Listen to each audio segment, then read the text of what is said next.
Yo, yo, how's it going there, folks? And welcome back to the wonderful world that is Etheria. How are you doing today? So I thought I would give you guys a quick little rundown of what is happening in the world of the top tier Onslaught floors.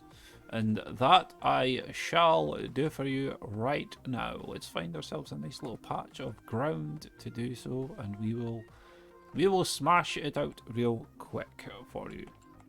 So, if you don't know at the hot minute when it comes round to building up the top tier Onslaught floors, we're going to be looking at a build that looks like this.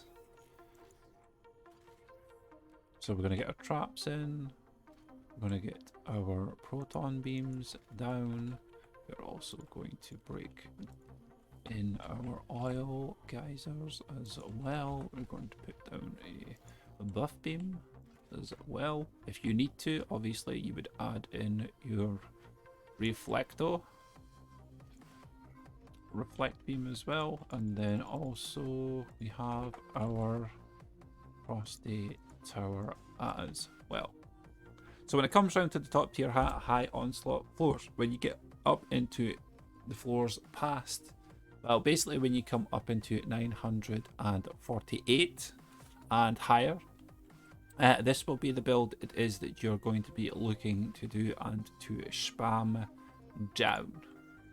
So we will go over the build as quickly as possible here. So, explosive traps, controller, diverse critical servo, defense rate, fire for effect, destruction, and mass destruction. Proton beams, tenacity, poison, rate, frosty beams, destructive pylon, defense rate. Earth, pretty much exactly the same apart from its earth, and we have vampiric empowerment instead of destructive pylon. Our boost aura, basically have a boosted grasp, destruction, boosted power, diverse crit damage servo, defense range. Our buff beam, diverse power, diverse crit damage servo. Now you could swap out the power for a crit damage one as well. This is just what I have here for the time being. I mean, I have more options available to me. Like, I actually use this one more than I actually use this one. I've just swapped them over for the purposes for you guys because this is what you'd probably be going for instead. So diverse power, diverse crit power, boosted beam destruction, vampiric empowerment. There's also something that's actually missing from the build that's in there as well. We shall take a look at the oil geyser real quick. Tenacity, defense range, defense rate, destructive pylon, deadly strikes, defense rate. Maximize its range as much as possible. Get a nice big massive oil geyser going to get all that going. Reflect beam, I think everybody knows about reflect beam right now. It just needs tenacity, so whether it's automation or tenacity it is that you're going to be using for your reflect beam, then use whichever one you want to use for the time being. Frostbite tower. Frostbite tower has diverse power, protective downgrade servo, because normally you'd be wanting to use this for your EMP lanes. But it's debatable whether or not to actually have this anymore because it's so important for you to have these within the lanes because they provide so much extra power. Now you'll probably wondering why we have defense rate as a mod and we also have defense rate as a shard. There's a small bug in the game where the channeling of the tower likes to bug out and it kind of breaks very, very often, like pretty much 99.9% of the time. But if you overcap the defense, it pretty much fixes that so that it's always going to be firing its channeling beam in order to proc off the frosty power and the slow as well.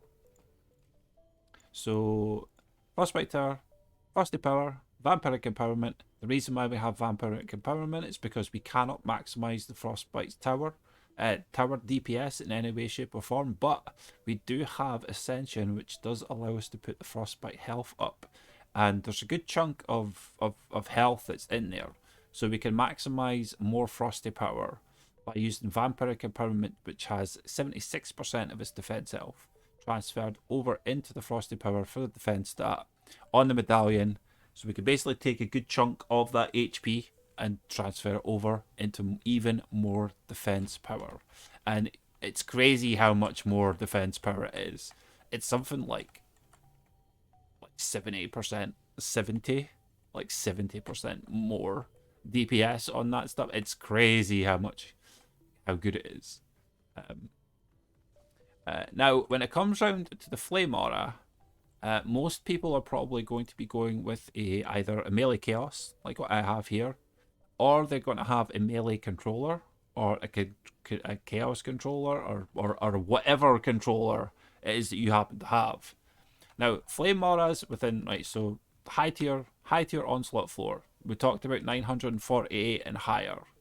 Flame auras basically are just tickling mobs at this particular precise point in time. So it technically doesn't matter whatever it is that you use within your build.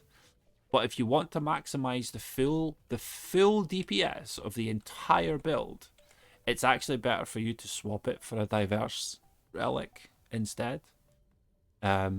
Just in order to maximize the amount of DPS that you could potentially get in the lane. Diverse crit damage, defense rate. Shards would still be the same. Enroaching Flames, destruction. You would not actually use deadly strikes. It's a waste for you to use deadly strikes. Because flame auras are basically going to be tickling mobs at these high floors, there's no point in you having deadly strikes on it. You'd be as well maxing out as much DPS as you possibly can. I don't have a gilded vampiric empowerment to put on. Well, I do, but I just like... It's better for you to just maximize more of the defense power as much as you possibly can. So vampiric empowerment is going to do that with your diverse on there. So we were looking at something like what? 3.85, you know, and then now we were looking at 5.64. So it's a big jump up in terms of the actual DPS, but it's literally not going to do anything though. So it, like, to be fair, it genuinely kind of doesn't matter what it is that you're kind of going to do with this. The only reason why the flame aura is here is so that it can proc ignite from the oil geyser. It's not your main source of DPS that's within the lane. It has no other function than the strip mobs of their reduced 25% of the mob's armor. That's all that it's there for. So all in all, I mean, it doesn't really matter about the flame aura. As long as it's there, its attack rate's capped, and it's going to hit stuff as soon as it comes, then that's fine. That's perfectly fine. So we've talked about reflect beam, geyser, traps, buff beam, boost beam, flame aura, yada yada. So here, that's the full build right there. Yeah. Now there's also a different type of build as well that other people would use, because we also have Frosty lanes as well. So we have a Frosty fodder. There's a good example of one right here. So let me head on over here to this Frosty. I don't need to, like, but... So a Frosty fodder lane. Yeah. People are using blaze balloons is what people are using right now. People like to use the blazy of the balloons. Blaze balloons! Blaze balloons.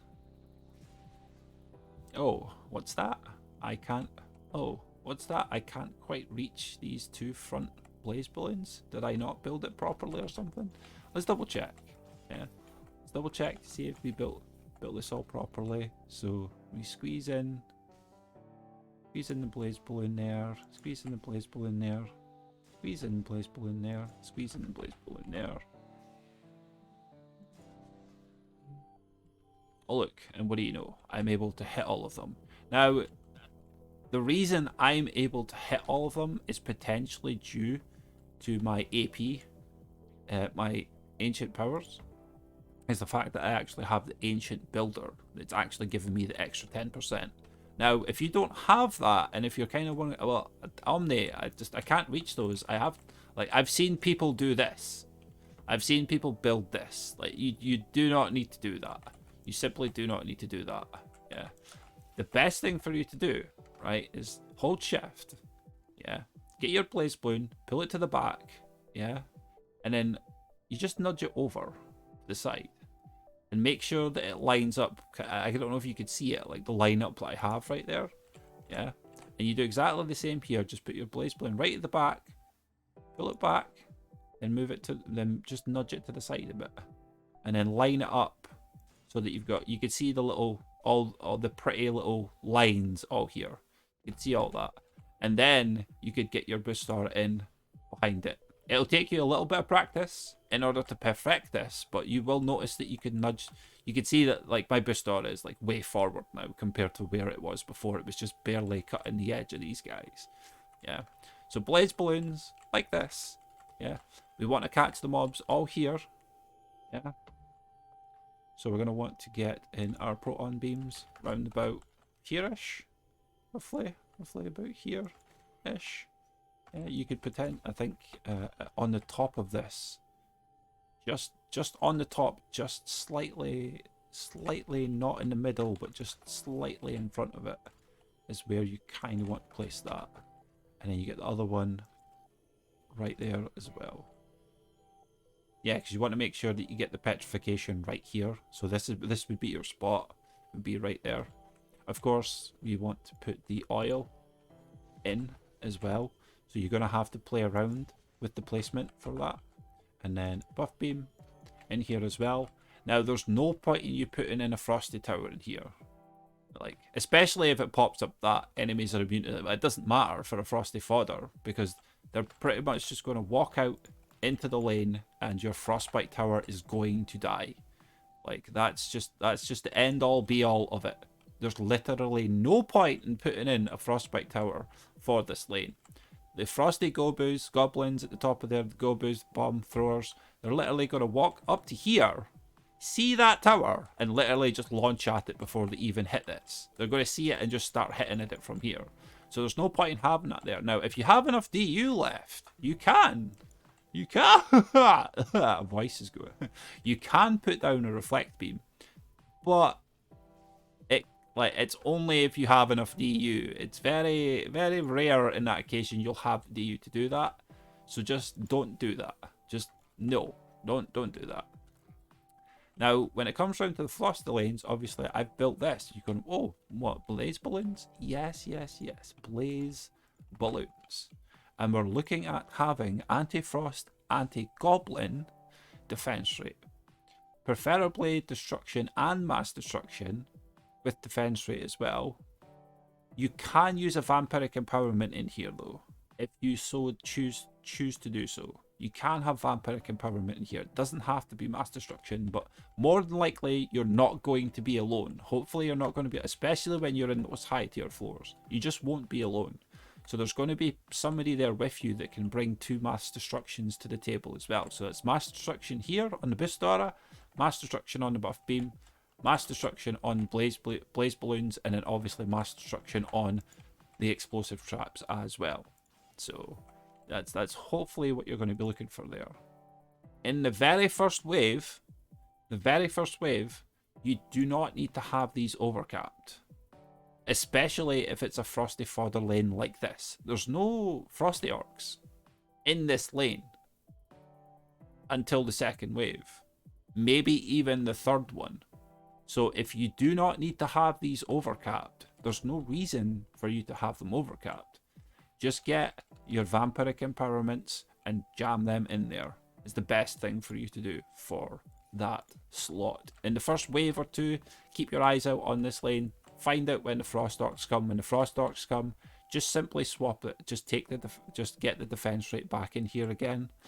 All in all, if you just leave it as is, I mean, like, you should be fine. But if it's something you want to be very specific and like about, then you can. You know, that's something to take into consideration with this lane in the beginning. And the very first one, anyway, very first thing that you can do is do this.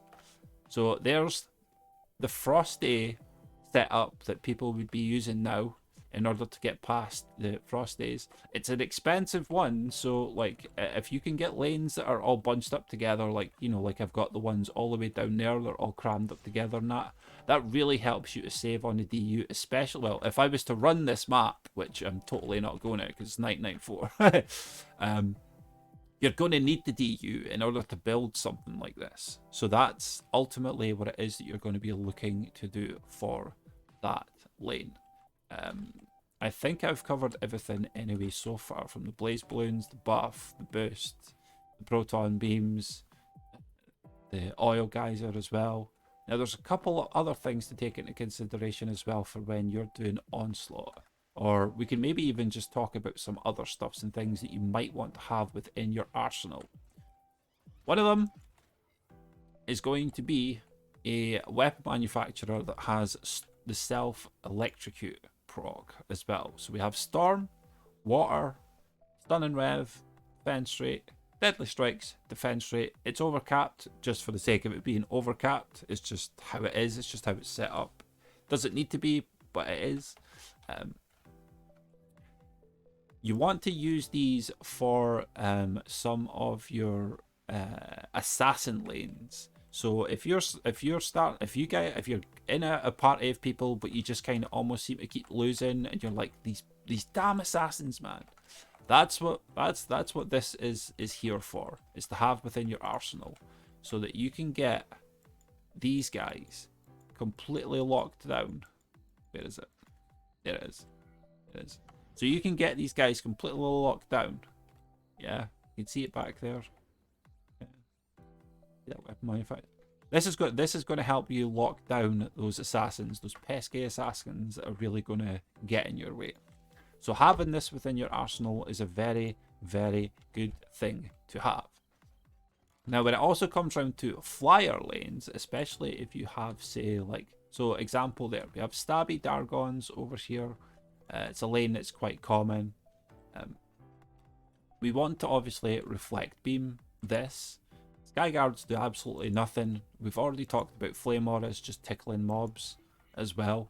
All we need is something to pause and keep these guys at bay. I have a reflect beam here with tenacity, controller, defense rate with shattering torpedo, vicious strikes, and destruction on here for this particular reflect beam. We have the shattering torpedo to bring the earth. Yeah. If you're wondering, I have a normal reflect beam again, tenacity, like it's just whatever there for that. This is a completely separate one for this specific build right here. So we have the reflect beam, and it has the shattering torpedo with it. Yeah. And we have a bunch of Dargons. Yeah. Weapon manufacturer. In order to get that proc of petrification on them, to stun them and slow them down, so that they basically, nothing, if something's going to slowly start nudging its way towards your core, which happens a lot with flyers, this will keep them at bay and keep them under control. To kind of, it gives you enough time to be able to get down and finish the rest of the map, so that you can come back. You know, once this starts taking damage, you can literally rush over and clear out the stuff that's literally on the core, and you'll be okay again. Like, it's only because there's such an overwhelming amount, which is usually why when you put a reflect beam around a core in order for flyers, it's because there's a couple, there's just too many. There's just too many of them. If you manage to thin them out a bit without drawing too much aggro from the other flyers that are left, you'll find that it'll be completely fine. Yeah.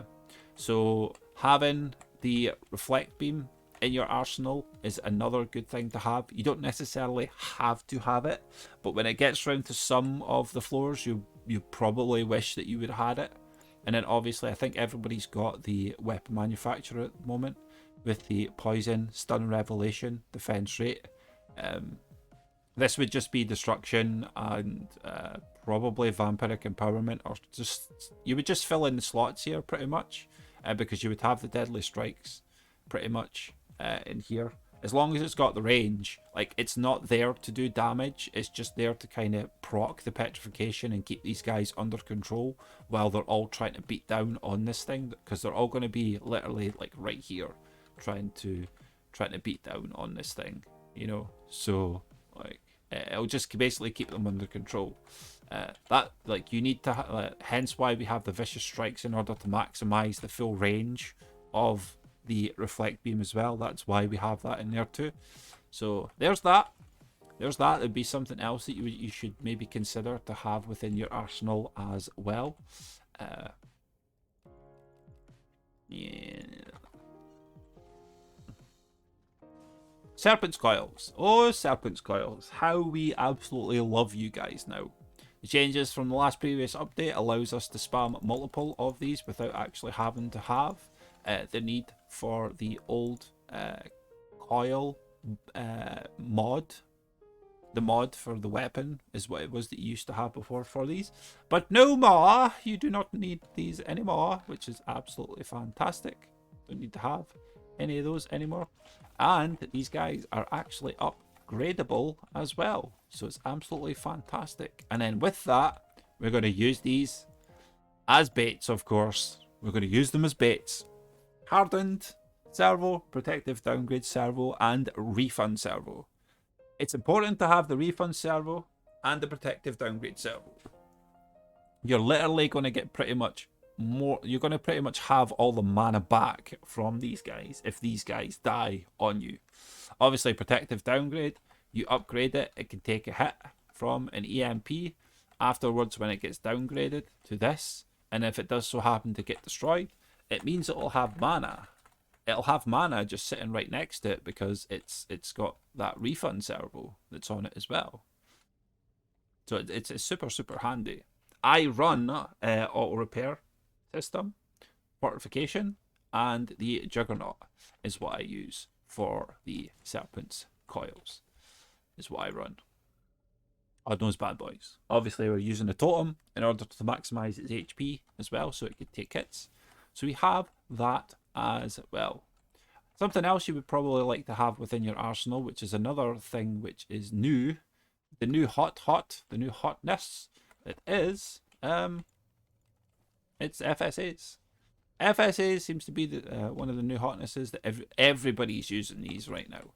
Everybody's using these guys. They're so helpful. They're so useful. The amount of crowd control that they bring is just, it's fantastic. It's absolutely fantastic. Now, I have one iteration of the Froststrike's aura that you can have. You can mix it up to however which way you would like. The suggestions that I could give you is to have Lingering Frostfire Controller and Anti-Mini-Boss would actually be the last one.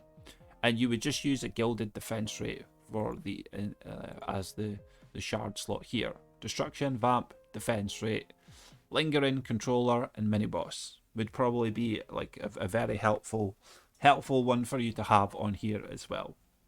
You could potentially have other things on there, but I think the anti-mini-boss one is probably the better choice, to be fair, because those things are just so useful, especially like when it comes round to well, basically when it comes round to Omega waves. On the 6th wave of the temple, like you could basically spam down a whole bunch of frost strikes and they'll do you wonders, absolute wonders. Now, Froststrike auras can also help you in many different aspects as well.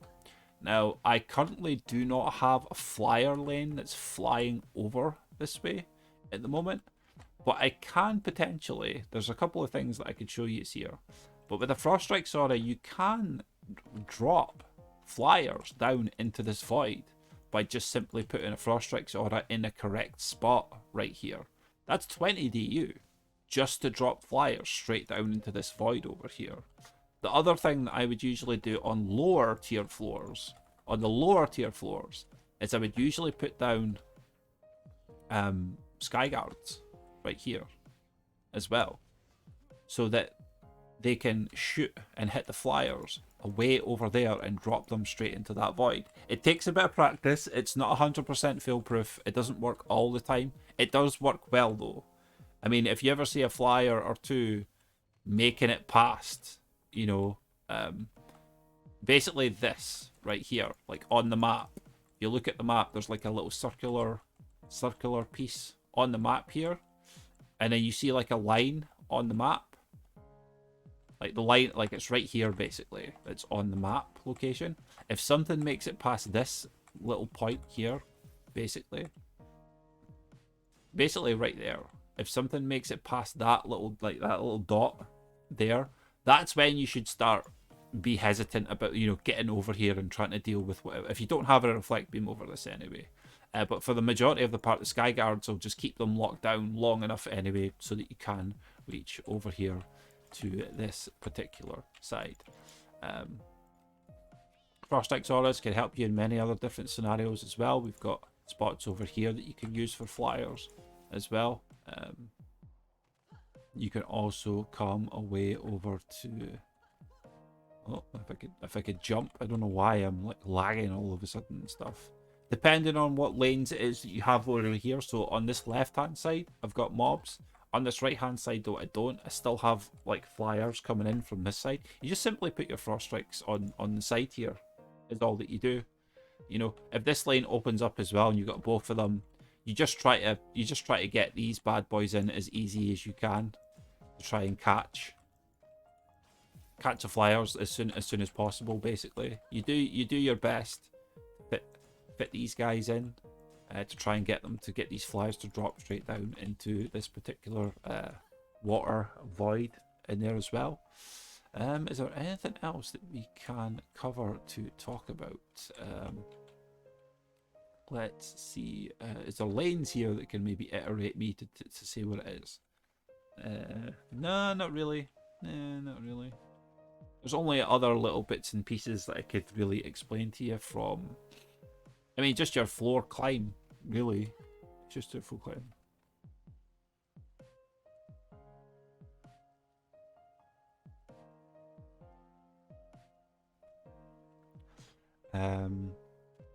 Let's see. Game Ogre Lane. Well, this isn't something that you could use for high tier Onslaught floors, but I guess I'll spam out a couple of builds. Yeah, I'll not showcase, but I'll show you what it is that I'm currently running while I'm running between floors, pretty much. Whenever I'm jumping into maps and I'm playing with people right now, this is basically what I'm doing at the moment for my build. So I'm basically just doing this. Is all that I'm doing, pretty much.